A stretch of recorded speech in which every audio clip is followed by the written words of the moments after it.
அஸ்ஸலாமு அலைக்கும் வரஹ்மத்துல்லாஹ். கண்ணியம் வாய்ந்த முஃமின்களே, புனிதமான ரமலான் மாதத்தினுடைய 9வது பிறையில் ஓதும் துஆ. பிஸ்மில்லாஹிர் ரஹ்மானிர் ரஹீம்.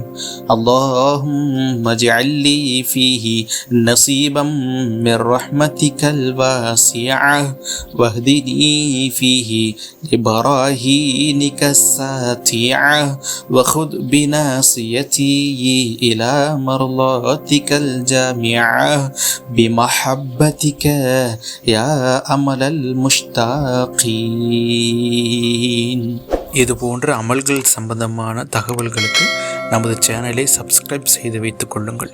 அப்பொழுதுதான் அமல்கள் சம்பந்தமான தகவல்களும் திக்ரு திலாவத்தின் சிறப்புகளும் உடனடியாக உங்களை வந்து சேரும். இதனுடைய பொருள்: யா அல்லாஹ், இம்மாதத்தில் உன் விசாலமான ரஹ்மத்தில் பங்காளிகளாக என்னை ஆக்குவாயாக.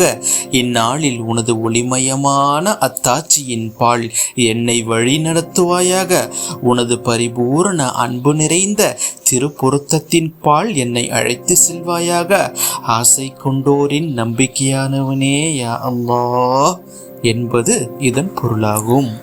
உங்களுக்கு எந்த அமல் சம்பந்தமாக தகவல் வேண்டுமோ அதை கமெண்ட் செய்யுங்கள். இன்ஷா அல்லாஹ் அதை பதிவிடுகிறேன். இந்த காணொளியை உங்கள் நண்பர்களுக்கும் பகிர்ந்தளியுங்கள். வாழ்க்கையில் உங்களால் ஒருவர் உயரட்டும். அஸ்ஸலாமு அலைக்கும் வரஹ்மத்துல்லாஹ்.